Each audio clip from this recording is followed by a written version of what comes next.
Hello and welcome to a brand new episode of Black, White, and Red All Over. I'm Victor Dandridge, the hardest working man in comics. Ryan Seymore, king of Comic Town. Oh yeah, and we are back in the store for another week of good reading.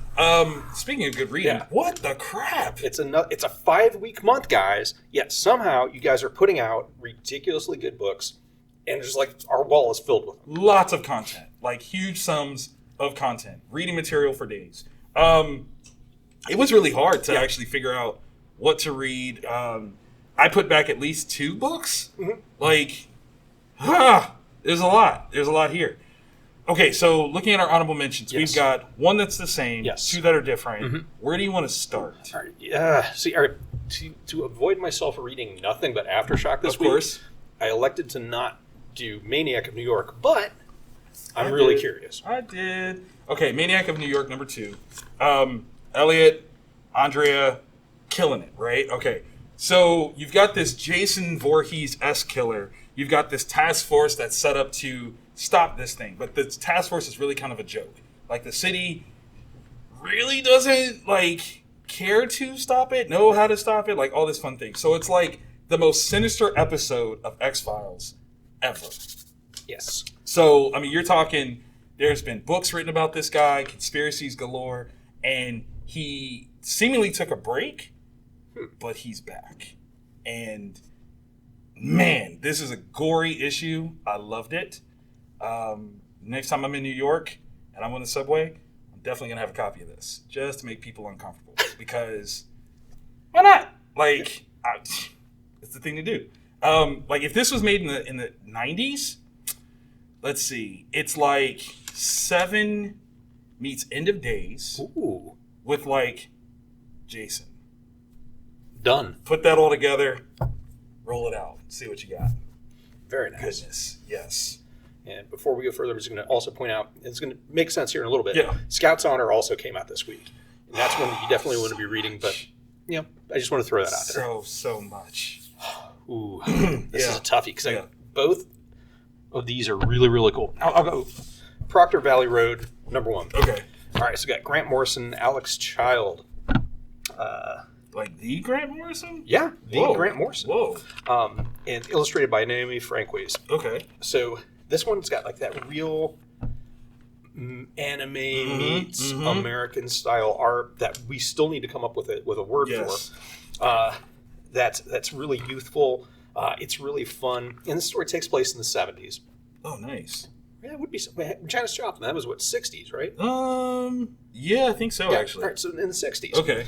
And it's this group of young girls that are maybe teens, and they're trying to drum up enough money to go to a Janis Joplin concert, which kicks everything off.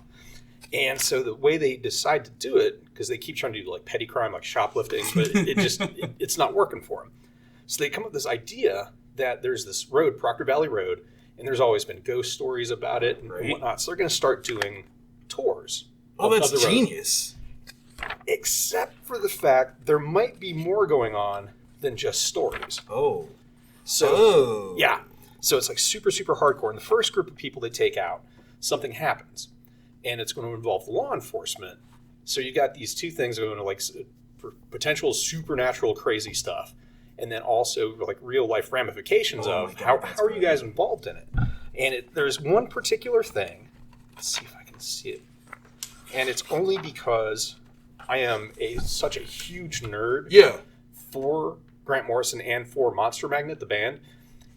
If I know Grant's not watching, and I know Dave Wendell is watching. Is that like a shout out to Monster Magnet? I'm just curious. Okay. I'm just curious. But really, really good, really fun. And it's really straightforward Grant Morrison. So it isn't the really esoteric. Super trippy. Yeah, no, it's ghosts, monsters, makes sense. Go. That's awesome. Proctor Valley Road, it sounds like an album. It does. It really does. I would totally listen to that. Yeah. Okay. So, I took on Children of the Atom number 1. Vita Ayala, Bernard Chang, Marcelo Mialo.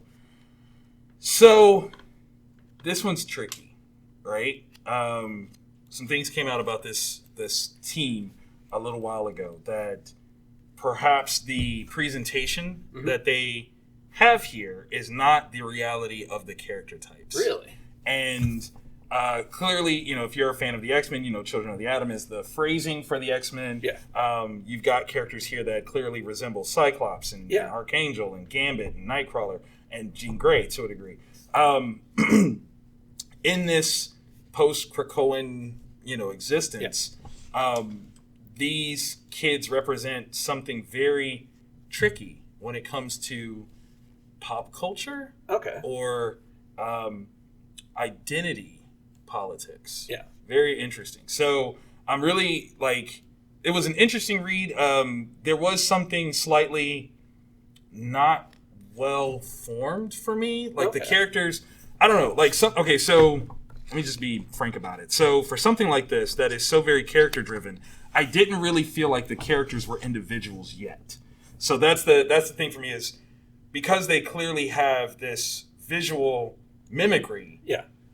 If you're going to establish them as something else, I need that to really kind of be the forefront. Yeah. And I think it kind of started to do it towards the end, but there's a lot of book that's happening before you get to that point. Yeah. And that's kind of like dancing around the characters as opposed to really jumping into them and figuring out who they are and what they're doing.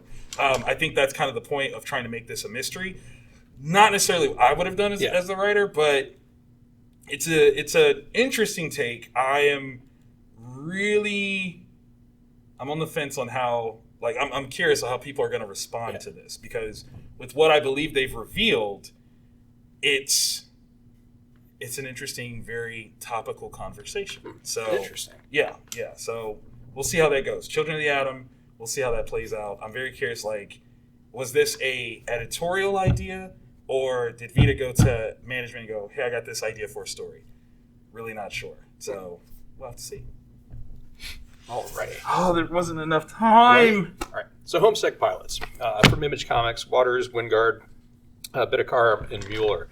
This also has that really cool style of art that's like anime, that meets American, and at times really kind of reminds me of the artist who did Phonogram, Wicked and Divine. Mm-hmm. So huge, absolutely love it. And the story of Homesick Pilots thus far, there was two bands, Homesick Pilots and Nuclear Bastards. And they end up in this haunted house, and the haunted house kind of chooses one over the other and sends one of the members of the Homesick Pilots on this mission to find discarded artifacts that are connected to the ghosts that live in the house. This issue takes it to beyond just the house and your Friday the 13th television series where it's here's your artifact you have to find this week. Right. It takes it beyond that to where the characters now are involved in something. There's something that scares the ghosts. Oh. I'll First and foremost, if it scares the ghosts, run. Yeah. Run. And the main character, this young woman who's been the one that's been tasked with finding these things, right, has found out that maybe she has a little bit more personal autonomy than previously thought. And the story leading up to that point, her moment, very, very cool. Oh, that's awesome. So there was too many good books to read. I had to make tough choices. Okay. Okay, so this one was actually a request that I picked this one up. So Deep Beyond #2, Andolfo Goy, Brocardo, and Nocenzo. There's a lot of folks working on this one. So the comparison that I was given to really push checking this book out is to the movie Underwater. Yeah. And I watched Underwater. Mm-hmm. Very, very cool. I do think this is something very different. Yeah, I can see a little bit of the connection because it does take place in water. Right. There are submarines. Right. And there are giant monsters with tentacles. Of some sort, right? But I think this is far more than just that. Exactly. I think where, Underwater was more aliens literally underwater. Yeah. This one has more political thriller action to it. Yeah. There's more I don't know. There's a lot more to it, right? Yeah. Maybe a little bit more viral scientific than just the big bad monsters. I think the big bad monster that we saw might have just been a happenstance, not a regular creature feature. Because there's the monsters. Yes. So there's there's like eco horror, like the vibe I get from I like eco horror. It's like an eco horror skeleton, right? That's being used to hold this other story. That you got the people that are kind of the establishment. They live in colonies after this ecological collapse. And then there's the other people that we're like, oh, we have a better way of doing things. Right. We don't know yet if they really do. They just are living that way. Yeah. And so there's that battle going on. And it's the personal relationships that are thrust into the situation. Kind of like Walking Dead is not a story about zombies. Right. It takes place during the zombie apocalypse, but it's not that. And that's, I think, the same thing that we're... That's a good comparative. I like that. I like that a lot. I think the true sameness of Underwater in this is like the familiarity with the characters and the way that they talk to each other. Like there's a rapid comedic sort of voice that each of the characters has that I think was the same. Yeah. But I mean, it's not bad. It's just kind of one of those books where you don't really know what all it is. Yeah. And I can't imagine like right now starting The Walking Dead like without any sort of backdrop to it and getting into issue 1, issue 2, issue 3 and being satisfied. I would need that big hefty chunk of information, which is why Firepower is so dope, just to throw that out there. But I did like this though. Beyond was pretty good. Like I did enjoy it. So good stuff. All right, so moving on to the Acrylic. Yes. We've got 2 that's the same? Okay. Where do you want to start then? Oh, that's a toughie, because you start with Superman because there is a new writer jumping on this year, right? Yes, there is. Okay, so Philip Kennedy Johnson is a beast in terms of writing. If you've been checking out the Future State stuff, he was writing the Superman, was it Worlds at War? Yeah. Yeah. He was writing that. He jumps onto this one. He's the new writer. He's got Phil Hester, very talented writer and artist. So, I mean, this is going to be a great presentation of new concepts. Yeah. What he approaches with this one seems to still be very John-centric, but it's one of the best articulations of what Bendis has set up and jumping forward. Yeah. So, like, what Philip is literally doing is saying, okay, here's the scope of things that Bendis set up. Here's where we could go. Yeah.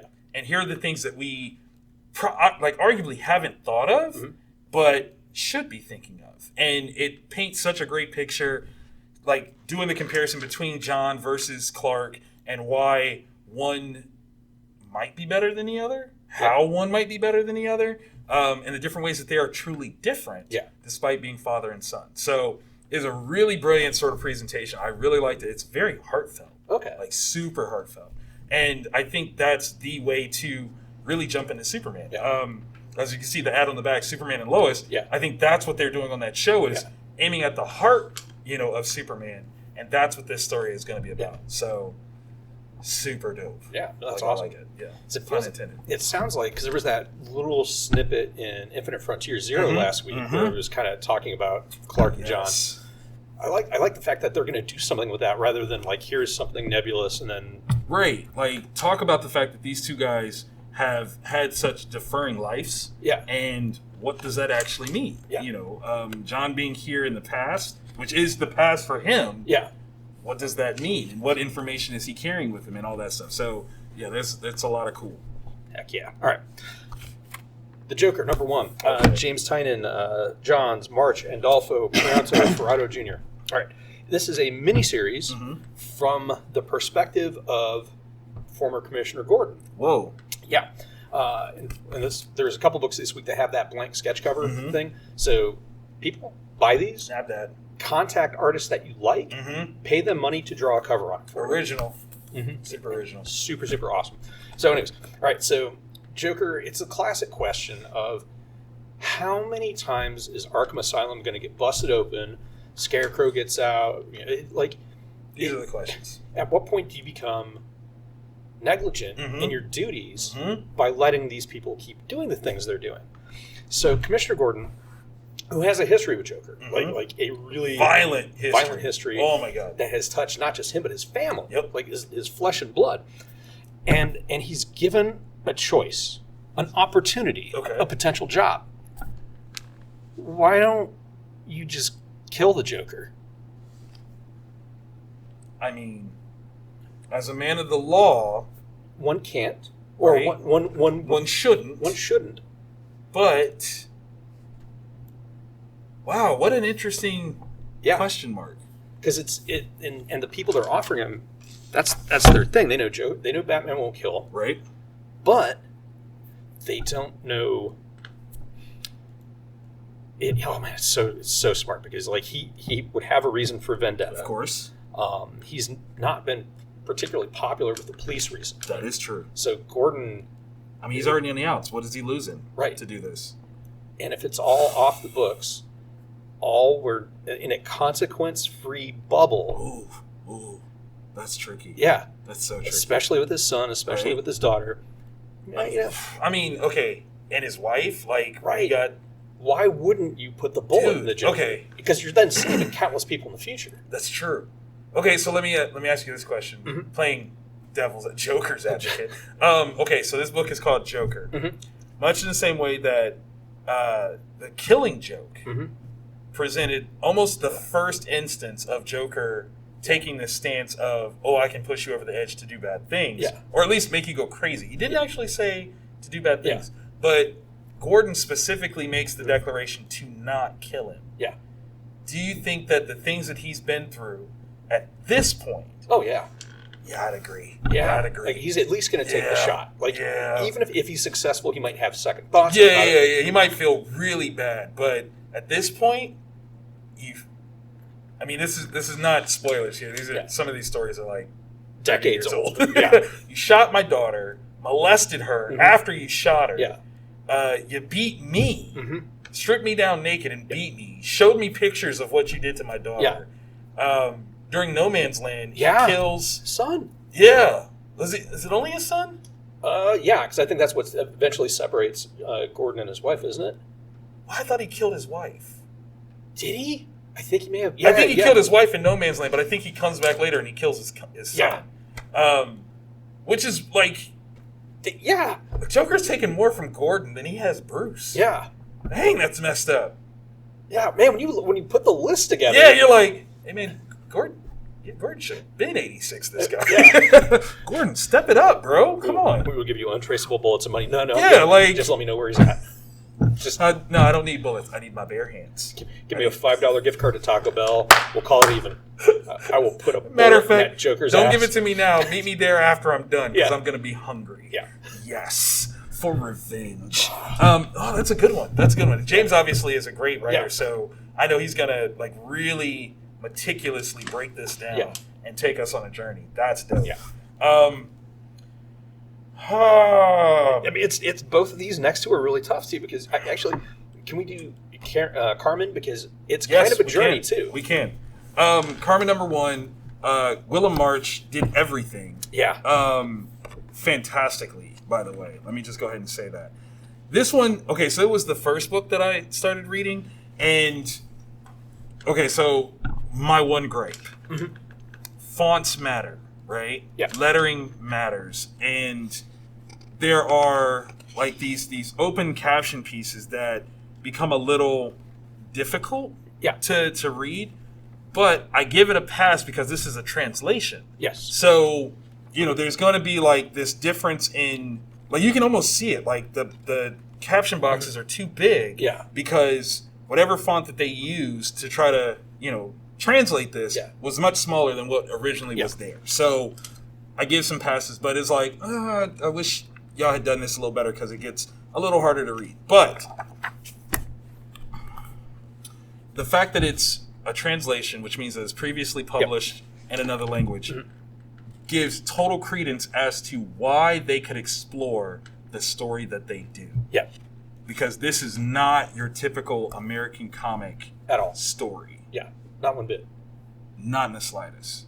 And I mean that in the most uplifting, beautiful way for a story that is so dark. Yeah. And invasive. Yeah. Like. Yeah, because everybody already knows that's read up on this. Right. This main character is some kind of angel. Right. Maybe angel of death, but or just some kind of angel. Right. And the way, because it's taking this person on a journey, Sandman-esque. Very Sandman-esque. Like, super Sandman-esque. And art wise, like it's got hints of like Frank Quitely, which I adore. It's so very thoughtful, and it's I mean they make references to like the Christmas Carol or It's a Wonderful Life type thing, and on one level, like immediately as the reader, you're very clear in understanding that that's not what this is. Yeah. But the characters involved don't recognize what this is yet. Like they haven't figured it out. And that's a great storytelling trope where we the readers know. Yeah. But the characters are still and you're like, oh. When they find out, that's gonna suck. Like so bad. It does have very mature themes. Let me just say that. Visually, like based on this cover by Manero, Milo Manera does not draw things that are for the kiddies. Okay. Yeah. And on the inside, like there is definitely not for the kiddies. Yeah. So like there is nudity, but there's also it's tasteful. Extreme violence. Yes. Suicide. Yeah. Self-harm. Yeah. We can definitely say. So if that sort of thing cause anguish, stay way away from this book. But if there is any way to see an elegant beauty in the exploration of somebody who is almost given like this final, I don't even want to say final because I don't know where this is going to go, who's given a chance to experience life freely, there could be something really interesting. Yeah. So, that was like the first book that I read that I was like, oh, this is that kind of week. Like this is an amazing book week, where if you can get through anything that might stop you from reading it, you get some great stories. Yeah. So insane stuff. Yeah. And the way the panels are used, like Americans use panels to move the story forward. Right. Whereas with this, the panels are used as part of the art itself. Yes. So, and they dance, and that's amazing. Knock 'em Dead number 4. Elliot, Monaco. I mean, Elliot's been busy. Yes. Like, been writing all this stuff. So what could go wrong? All right. So we're up to issue 4. So by now, we know that the premise is up and coming comic. Right. Gets in car accident while riding with another comic. Mm-hmm. Momentarily dies, comes back. He's got the other comic's like ghost stuck in him. Right. And so that he suddenly is actually good at comedy. Like really good at it. Because the other ghost guy was good at it. But it's killing him. Yep. So he gets rid of the ghost. Yep. Then tries to do comedy. Mm-hmm. Sucks at it again. Very bad. So they find a way to get another ghost. Put a ghost back in. Yeah. Like, let's just do this. What can go wrong with having Lenny Bruce's ghost riding shotgun? It's one of those things where you know a bit about a guy. Yeah. But you don't learn the whole story. Yeah. You don't, like as this was playing out, I'm like, well, yeah. That's exactly. Yeah, like, dude, did you not know? Oh, man. You listen to the records. You didn't. You listen to the records. But I need you to read an article. Yeah. Read an article, okay? Like, yes, he was great at the comedy side. There were other things that he wasn't so good at. And He could have been a member of Motley Crue. Like, that's... And they would have been like, damn, man. Yo, you got to dial it down, Lenny. Slow down. Bro, too much. That's... Okay, so what's fun about this is when we got the plan of action last issue, I didn't think it was going to work out at all. Right. Because I didn't think that who he thought he had was who he had. Yeah. Could have been anybody else. However, like the way this guy keeps failing upward is the craziest thing in the world. Because like you're almost watching it literally as a car crash. Yeah. Sorry, that's a terrible analogy, but it's true. To see like how is he going to screw up into success even more? Because each failing would normally tear somebody down. Terribly. But he's literally... like excelling, like exponentially. It's crazy. It's absolutely crazy. This is like such a trippy idea. Okay, so do you have any clue, context, who would play Bryce Pryor? Ooh, that's a toughie. Because I want to see this as a movie so bad. Yeah. I'm trying. But I don't know who I would have. Yeah, because it's got to be someone that you can simultaneously think is a scumbag, right? And also, kind of empathize with at the same time. Kind of gravitated towards. Yeah. Oh man, I think it would be wild to have someone who is funny. Yes. Do it, and obviously not be funny. Yeah. And then his sister would have to be somebody really funny, who is not funny at all. Yeah. Super deadpan, straight laced. Oh, that's tough. I don't know. I just love it. There's a cultural aspect of it. These are not Caucasian characters. Yeah. They are people of color and dealing in a space that is not their norm, we'll say. And just the undercurrent of supernatural is so funny. I literally walked into a gateway. I can't say the thing they borrowed from the person. Oh my god! That you don't borrow that, right? That is not a borrow. Just unholy about it. That is absolutely unholy. That's absolutely insane. One of the things I absolutely dig about this book is the art. Yes. And Monaco, one of the things they do is they draw symbolically rather than literally for certain things. It's like there's the scene where he's just burning the crowd down, everybody's loving it. So great. But it's drawn as if he's taking a flamethrower to him. And literally burning down the crowd. But we all know what it's actually saying, which is so cool. Yeah. That's awesome. It's literally awesome. Literally and figuratively awesome. I do enjoy it. But yeah, there's just so many things in this that's so very smart. Yeah.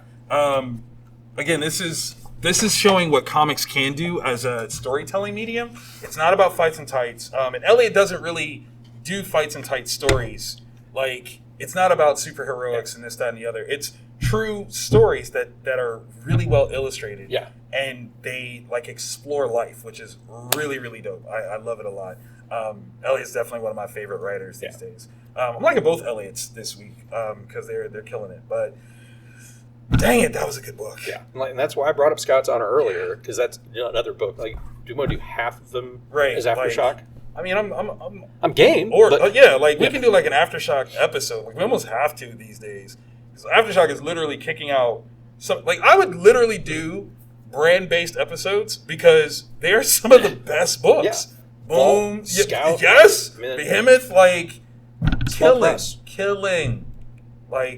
I love it. Yeah, I love it. So, if you're reading your books and they're oh man, I'm hating Superman right now, and you can't find anything you like with that, go beyond the big names. Yes. Go to the smaller press, the creator-owned stuff. Yes. Because this is where this cornucopia of just awesome is waiting for you. There's good stuff. Just look. Bountiful, plentiful. Get it. It's fantastic. Hopefully you guys enjoyed this episode. If you did, hit that thumbs up because we need that like. It's always good. And if you want this action every week, click subscribe and the bell, because then you will know when a new episode comes out, which is, generally speaking, Wednesdays. Yes. Every Wednesday, generally speaking. Yeah. Unless Diamond decides they're going to ship us stuff a day or two late, which has happened. What? That's happened? Yeah.